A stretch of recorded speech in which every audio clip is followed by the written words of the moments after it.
সুপ্রিয় শিক্ষার্থীরা, নতুন বছরের নতুন ক্লাসে সবাইকে স্বাগত। তো আজকের ক্লাসে আমরা ইম্পর্টেন্ট একটি অধ্যায় সেট ও ফাংশন এই অধ্যায়টি নিয়ে আলোচনা করব। এই ক্লাসে মূলত আমরা এর বেসিকটা নিয়ে আলোচনা করব। এর বেসিকটা আমরা অনেকগুলো ক্লাসের মাধ্যমে সমাধান করব, তারপর অনুশীলনীর অঙ্কগুলোর সমাধান করব, দেন প্র্যাকটিস ক্লাস করব। ঠিক আছে? তো কেন আমরা এই অধ্যায়টা প্রথমে ধরলাম? কারণ এই অধ্যায়টি থেকে তোমাদের পরীক্ষায় 100% কমন পড়বে। ঠিক আছে? বেশিরভাগ টিচাররাই কি করবে, প্রথমে সেট ও ফাংশন এই অধ্যায়টা ধরবে, অথবা বীজগাণিতিক রাশি এই অধ্যায়টা ধরবে। তো আমরা প্রথমে এই দ্বিতীয় অধ্যায়টা ধরি। ঠিক আছে? তো তোমরা শুধু আমাকে ফলো করবে। ঠিক আছে? আর এই অধ্যায় থেকে তুমি অবশ্যই 100% পারবে যদি ক্লাসগুলো নিয়মিত করে যাও এবং আমার কথাগুলো অনুসরণ করো। সেট ও ফাংশন। তো এখন আসা যাক, সেট কি। আমরা প্রথমে সংজ্ঞাটা লিখে নিই। বাস্তব বা চিন্তা জগতের, তোমরা খাতায় নোট করে নাও, বাস্তব বা চিন্তা জগতের সুসংজ্ঞায়িত বস্তুর সমাবেশ বা সংগ্রহকে সেট বলে। তোমরা কি করবে, খাতা কলম নিয়ে রেডি হয়ে যাও। ঠিক আছে? তুমি তোমার সামনে খাতাটা রাখো, দেন কলমটা দিয়ে লিখে ফেলবা। আমি যা যা বলতেছি তা লিখে ফেলবা দেখে দেখে। তো এখন আসা যাক, বাস্তব কি, চিন্তা জগৎ কি। তো বাস্তব জগতের এক্সাম্পল দিতে গেলে, জাস্ট ফর এক্সাম্পল, ঠিক আছে, ধরো আমার এক্সাম্পলে আমি দিচ্ছি। আমার ওয়াইফ বলল যে বাজার থেকে, আচ্ছা আমি এখানে ওয়াইফকে আমি ধরলাম বি, ঠিক আছে, বা ডাব্লিউ ধরতে পারো। আচ্ছা আমি বি ধরে নিচ্ছি। আমার ওয়াইফ কি বলল, বাজার থেকে চাল, তারপর ডাল, দেন তেল, চিনি ইত্যাদি ক্রয় করার জন্য বলছে। ঠিক আছে? বা আনার জন্য বলছে। তো এখন এখানে দেখো, এই যে চাল ডাল তেল চিনি এগুলো কিন্তু বাস্তব জগতের উপাদান বা বাস্তব জগতের বস্তু। ঠিক আছে? তো বাস্তব বলতে এইটাই বুঝাইছে ওয়াইফ। বাট দুঃখের বিষয়, I have a no wife. Just for চিন্তা জগৎ কি, এখন আমি চিন্তা করতেছি। তো এই চিন্তাটাকে আমি আর ধরে নিচ্ছি, তুমি যেটা খুশি সেটাই ধরে নিতে পারো। তো আমি চিন্তা করতেছি যে যে কোনো একটা জায়গায় আমি ঘুরতে যাব। এই ক্ষেত্রে আমার আউটফিটটা কি হবে বা আমার ড্রেস আপটা কী হবে, আমি এই নিয়ে চিন্তা করতেছি যে আমার প্যান্টটা হবে কালো প্যান্ট। জাস্ট চিন্তা করতেছি কালো প্যান্ট। তারপর আমার টি শার্টটা হবে সাদা। ঠিক আছে? সাদা টি শার্ট। দেন আমার একটা ঘড়ি প্রয়োজন, আমি একটা ঘড়ি পরব। তারপর চিন্তা করলাম না, আরেকটু ভাব বাড়ানোর জন্য আমার একটা চশমা প্রয়োজন বা সানগ্লাস প্রয়োজন। ঠিক আছে? তো আমি একটা চশমা নিলাম। তো এই যে চিন্তা করলাম, চিন্তা জগতের বস্তু। তো এইটাই মূলত এগুলো বাস্তব বা চিন্তা জগতের সুসংজ্ঞায়িত, এগুলো কিন্তু সুসংজ্ঞায়িত আছে। সুসংজ্ঞায়িত বস্তুর সমাবেশ, এই যে বস্তুর সমাবেশ, সমাবেশ বলতে একত্র, এই যে এগুলো কিন্তু একত্রে আছে। বাস্তব বা চিন্তা জগতের সুসংজ্ঞায়িত বস্তুর সমাবেশ বা সংগ্রহকে কি বলে? সেট বলে। এগুলো সমাবেশ আকারে রয়েছে বা এগুলোকে সংগ্রহ করা হয়েছে। তো এই যে এগুলো এগুলো সেট। আশা করছি ক্লিয়ারলি বুঝতে পারছো। কারো কি প্রবলেম আছে? আমি শিওর কারো প্রবলেম থাকার কথা নয়। তো তারপর আমি কিন্তু এটা লিখতে পারি যে এ এর মধ্যে আমি রাখবো এক্স ওয়াই জেড। ঠিক আছে? এখন এইটা কি কারণে লিখলাম, এখন তোমাদের প্রশ্ন। তার আগে এখন তোমরা একটা কথা নোট করো। ঠিক আছে? নোট করো, আমি যা যা নোট করো, তারপর আমি তোমাদের বুঝিয়ে দিব যে কি কারণে এটা হয়েছে, কেন হয়েছে, সব কিছু এভরিথিং ডিটেলসে বুঝাবো। সেটকে সাধারণত ইংরেজি বর্ণমালার বড় হাতের অক্ষর দিয়ে প্রকাশ করা হয় এবং উপাদানগুলোকে ছোট হাতের অক্ষর দিয়ে প্রকাশ করা হয়। এই যে দেখো, এখন এটা কাজে লাগবে। সেটকে সাধারণত ইংরেজি বর্ণমালার বড় হাতের অক্ষর দিয়ে কি করা হয়? বড় হাতের, এই যে বড় হাতের অক্ষর দিয়ে প্রকাশ করা হয়। এই যে আমি লিখলাম এখানে চাল, ডাল, তেল, চিনি, এই যে বিটা, এটা কিন্তু একটা সেট। এটাকে কিন্তু আমি ছোট হাতের বি লিখলাম না, আমি কি লিখলাম? বড় হাতের বি। তো কেন লিখলাম? কারণ এটা হচ্ছে সেট, আর সেটকে বড় হাতের অক্ষর দিয়ে প্রকাশ করা হয়। আর এই যে দেখো, এখানে এটাও কি বড় হাতের, তো এটা যেহেতু সেট, এই কারণে আমরা বড় হাতের অক্ষর দিলাম। আর উপাদানগুলোকে ছোট হাতের অক্ষর দিয়ে প্রকাশ করা হয়। এই যে দেখছো, চাল, ডাল, তেল, চিনি, এগুলো এক একটা উপাদান। তো এই উপাদানগুলোকে অবশ্যই, এগুলো যেহেতু বাংলা, তো আমরা ইংরেজিটা দেখি। এই যে উপাদান, এইগুলোকে কি করা হয়েছে? ছোট হাতের, দেখো এক্স, ওয়াই, জেড। আমি কিন্তু এক্স এভাবে লিখি নাই, ওয়াই এভাবে লিখি নাই, অর্থাৎ বড় হাতের যে ক্যাপিটাল লেটার, ওইভাবে কিন্তু লিখি নাই, জাস্ট ছোট হাতের অক্ষর দিয়ে লিখলাম। কি কারণে লিখলাম? কারণ এগুলো হচ্ছে উপাদান, ঠিক আছে? আমি আবারও বলতেছি, উপাদানগুলোকে কি করা হয়? ছোট হাতের অক্ষর দিয়ে প্রকাশ করা হয়। আশা করছি বুঝতে পেরেছো। আর আরেকটা বিষয় আমাদের জেনে রাখা বলো, যে এই যে সেট, এই সেটের মধ্যে যে উপাদানগুলো, আমরা তো ক্লিয়ার হলাম এগুলো কি এক একটা উপাদান। তো আমি যদি তোমাকে প্রশ্ন করি, এখানে উপাদান কয়টা? এখানে উপাদান হচ্ছে 4টা। সেম এস আমি যদি বলি এই যে আর সেটটা, এটা তো আমরা বুঝলাম। এখন এই যে এইটা সেট, আর সেটের যে এই যে উপাদানগুলো, এই উপাদান এখানে কয়টা রয়েছে? তুমি কিন্তু বলে ফেলতে পারবে, 1টা, 2টা, 3টা, 4টা উপাদান, এখানেও 4টা। তারপর যদি তোমাকে প্রশ্ন করা হয় যে এ সেটের উপাদান কয়টা, এই সেটের উপাদান কিন্তু এখানে 3টা, ঠিক আছে? তো এটা কিন্তু ইজি, এভাবে কিন্তু তোমাদের এমসিকিউর মধ্যে আসতে পারে, ঠিক আছে? হ্যাঁ, আরেকটা বিষয় হলো, এই যে সেটটা, ঠিক আছে, এই সেটটাকে দেখো দ্বিতীয় বন্ধনীর মধ্যে কিন্তু রাখা হয়েছে। এইটাও কিন্তু এমসিকিউ আসে, সেট সবসময় দ্বিতীয় বন্ধনীর মধ্যে রাখা হয়। এই যে দেখছো, এই যে এটা কিন্তু আমরা কি করব? দ্বিতীয় বন্ধনীর মধ্যে রাখবো। ক্লিয়ার? তো এখন তোমরা বুঝতে পেরেছো। অবশ্যই এগুলো কিন্তু নোট করে নিবে। যদি এইগুলো নোট করো, কারণ এগুলো বেসিক, তাহলে তোমাদের কি করতে হবে না? বই পড়তে হবে না, বইয়ের যে পড়াগুলো ওইগুলো পড়তে হবে না। আমরা বেসিকটা ক্লিয়ার করে আমরা অনুশীলনীর যে অঙ্কগুলো ওইগুলো করবো, দেন প্র্যাকটিস করব, তাহলে আমরা পরীক্ষায় ভালো করতে পারবো। এবং অবশ্যই আমরা কি করব? বুঝে বুঝে প্রত্যেকটা বিষয় ডিটেলসে বুঝবো, ঠিক আছে? ইতিমধ্যে কিন্তু আমাদের ইংলিশ ম্যাথের কম্বো ব্যাচ স্টার্ট হয়েছে, আর ক্লাসগুলো করা হবে জানুয়ারির 15 তারিখ থেকে। তোমরা অবশ্যই সিটটা বুক করে ফেলো, ঠিক আছে? কারণ সীমিত সিট এখানে কিন্তু। তারপর দেখো, এখন আমরা তো বুঝলাম উপাদান কি, সেট কি। আমি আরেকটু ক্লিয়ার করি। এখানে ধরো এক্স নিলাম, তো এক্সটা কিন্তু এটা বড় হাতের, তো এক্স এর মধ্যে আমরা রাখলাম এ বি সি। তো এ বি সি, এই যে এগুলো এগুলো কিন্তু উপাদান। তো এখন আসা যাক, এই যে উপাদান, এগুলো প্রকাশের কিন্তু একটা চিহ্ন রয়েছে। এখন এই যে চিহ্নটা, এটা কি? তোমরা নোট করে ফেলো। উপাদান প্রকাশের চিহ্ন, উপাদান প্রকাশের চিহ্ন, উপাদান প্রকাশের চিহ্ন হচ্ছে এই যে এই চিহ্নটা। এখন এটাকে বলা হয় কি? এটাকে বলা হয় বিলংস টু। আমি ক্লিয়ারলি লিখে দিচ্ছি, এই যে দেখো, এই যে চিহ্নটা, এটা হচ্ছে বিলংস টু চিহ্ন, ঠিক আছে? আমি এখানে লিখে দিই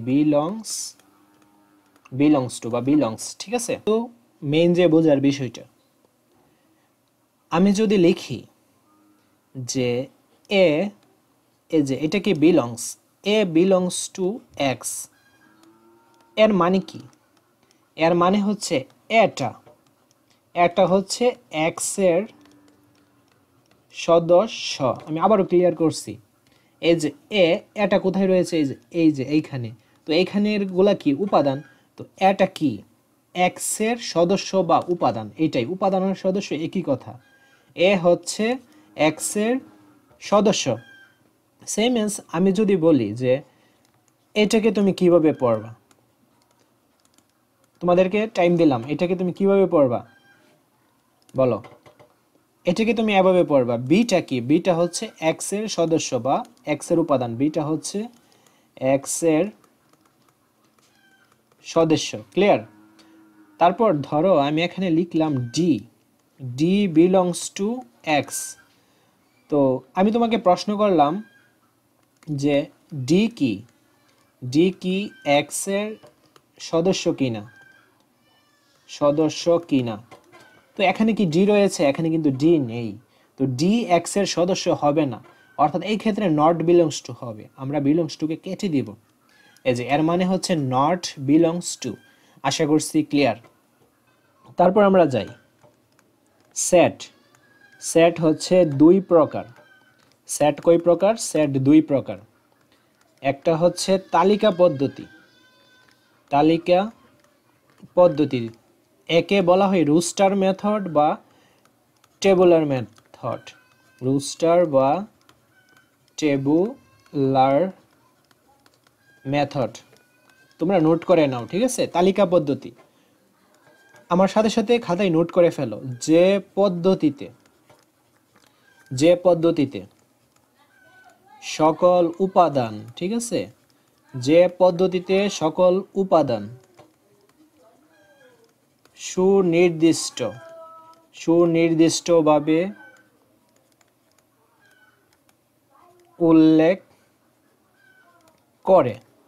তারপর এই যে উল্লেখ করার পর কি করে? দ্বিতীয় বন্ধনীর, দ্বিতীয় বন্ধনীর মধ্যে লেখা হয় এবং একাধিক উপাদান থাকলে, একাধিক উপাদান থাকলে কি করা হয়? কমা ব্যবহার করা হয়, ব্যবহার করা হয়। তাকে তালিকা পদ্ধতি বা রুস্টার মেথড বলে। আমি তোমাদের ক্লিয়ার করে দিচ্ছি। যে পদ্ধতিতে সকল উপাদান সুনির্দিষ্টভাবে উল্লেখ করে, অর্থাৎ সুনির্দিষ্টভাবে কি করতে হবে? উল্লেখ করতে হবে। আচ্ছা, আমি এখানে এক্সাম্পল দিই, তাহলে তোমাদের বিষয়টা বুঝতে একটু ক্লিয়ার হয়ে যাবে। এখানে দেখো, আমি লিখলাম একটা সেট সি, সি এর মধ্যে আমি রাখলাম, ঠিক আছে? এখানে দেখো দ্বিতীয় বন্ধনী কিন্তু হবে লাল, তারপর নীল, দেন হলুদ, এই তিনটে উপাদানই রাখলাম। তো এখানে কি হচ্ছে? এই যে উপাদানগুলো, এগুলো কিন্তু সুনির্দিষ্টভাবে উল্লেখ করা হইতেছে কিসের মধ্যে? এই যে দ্বিতীয় বন্ধনীর মধ্যে। এবং এখানে যে একাধিক উপাদান রয়েছে বা একাধিক সদস্য রয়েছে, এই উপাদানগুলোকে কি করা হচ্ছে? এই যে কমা দ্বারা আলাদা করা হয়েছে কিন্তু, বা কমা ব্যবহার করা হয়েছে। তো এরকম যদি কোনো সংকেত কোনো সেটে দেখতে পাও, এই ক্ষেত্রে এই সেটটা হয়ে যাবে তালিকা পদ্ধতি। আমি আবারও বলতেছি সংজ্ঞাটা, যে পদ্ধতিতে সকল উপাদান সুনির্দিষ্টভাবে উল্লেখ করে দ্বিতীয় বন্ধনীর মধ্যে থাকবে এবং একাধিক উপাদান থাকলে কমা ব্যবহার করা হবে, তাকে তালিকা পদ্ধতি বলে। ক্লিয়ার? তো আরেকটা এক্সাম্পল হতে পারে এ বি, তো এইটাও কিন্তু একটা তালিকা পদ্ধতি। তারপর আসা যাক সেট গঠন পদ্ধতি। সেট গঠন পদ্ধতি কি বা রুল মেথড কি? আমি ইংলিশটা লিখে দিচ্ছি, রুল মেথড। এইটা আবার কি? তো তোমরা সংজ্ঞাটা লিখে ফেলো। যে পদ্ধতিতে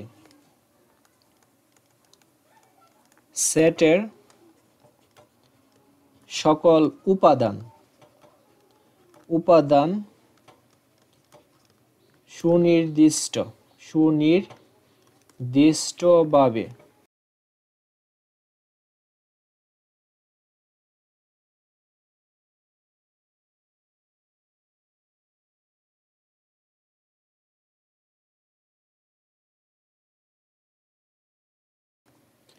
তালিকা পদ্ধতির ক্ষেত্রে কি ছিল? উল্লেখ থাকে, আর এটার মধ্যে থাকবে না। উল্লেখ না করে, উল্লেখ না করে সেটের উপাদানগুলো, সেটের উপাদানগুলো কি? বিভিন্ন শর্তের মাধ্যমে, বিভিন্ন শর্তের মাধ্যমে উল্লেখ করা হয়, তাকে সেট গঠন পদ্ধতি বলে। লিখছো? তো আমি ক্লিয়ার করে দিচ্ছি তোমাদের আবারও।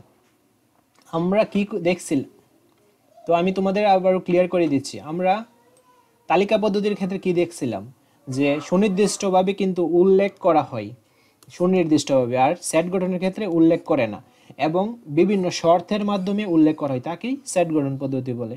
তো একদম ইজি। আমি এক্সাম্পল যদি দেই তোমাদের কাছে একবারে পানির মতো সোজা হয়ে যাবে। যেমন একটা আমি সেট নিলাম, সেটটাকে কি করা হবে, বড় হাতের অক্ষর দিয়ে প্রকাশ করা হবে। তারপর দ্বিতীয় বন্ধনী নিলাম এক্স, এটা হচ্ছে যেন বা সার্চ দেন, এক্স যেন এক্স। এখানে 7 নিলাম, 7 এর গুণিতক। তোমাদের এইটাও আমি ক্লিয়ার করে দিব, টেনশন করার কোনো কারণ নেই। 0 থেকে এক্স বড় এবং 28 থেকে এক্স ছোট। আচ্ছা, আমরা এটা ক্লিয়ার হই। তো এক্সটা কি বলছে, এক্সটা হবে 7 এর গুণিতক।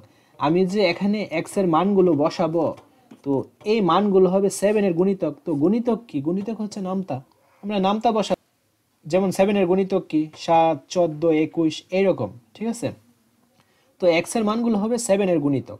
এবং এখানে দেখো এই যে শর্ত, সেট গঠনের ক্ষেত্রে এই শর্তটা যদি তুমি দেখো, তাহলে তুমি বুঝতে পারবে এটা সেট গঠন পদ্ধতি, একদম ক্লিয়ার কিন্তু।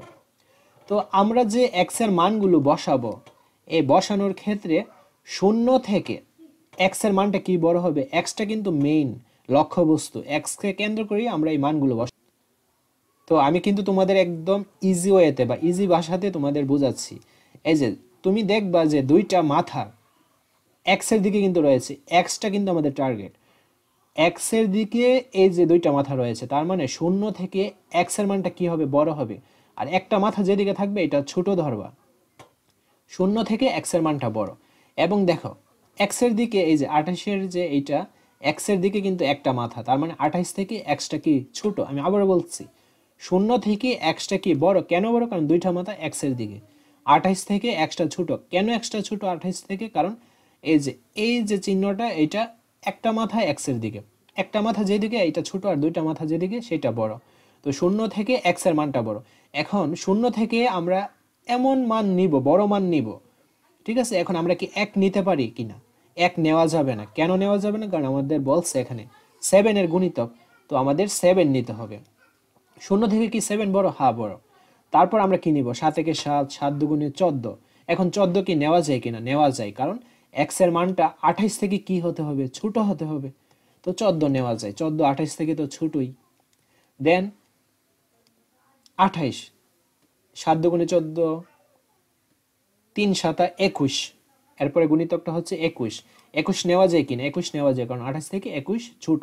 তারপরের মানটা কি বা গুণিতকটা কি, 4 7 28।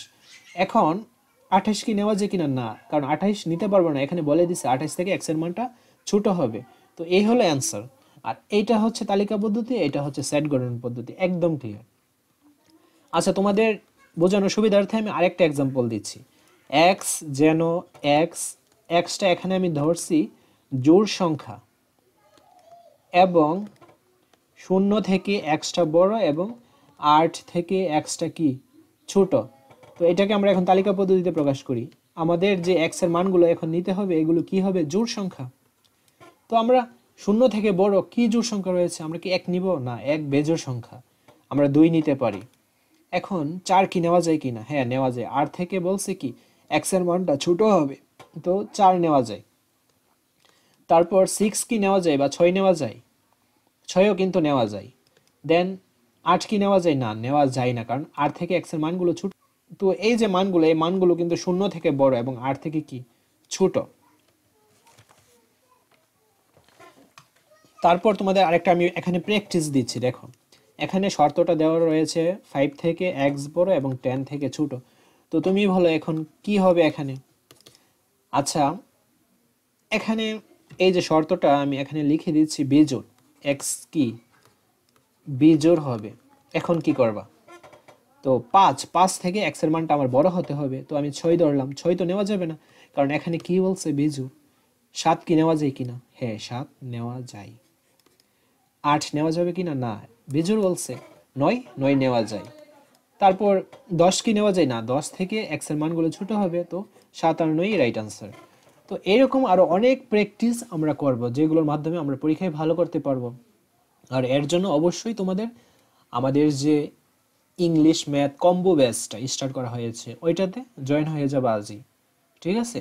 তোমাদের বেস্ট রেজাল্টের জন্য আমি সবসময় ক্লাসটি আশা করি অনেক ভালোভাবে বুঝতে পেরেছো। আর এখন এখন অনলাইন ব্যাচে ডিসকাউন্ট চলতেছে, ঠিক আছে? তোমরা অবশ্যই ওই ডিসকাউন্ট অফারগুলো লুফে ফেলবা এবং আমার সাথে লাইভ ক্লাসে জয়েন হবা। ধন্যবাদ সবাইকে। পরবর্তী ক্লাসটি সবার আগে পাওয়ার জন্য অবশ্যই চ্যানেলটি মাস্ট বি সাবস্ক্রাইব করে আমার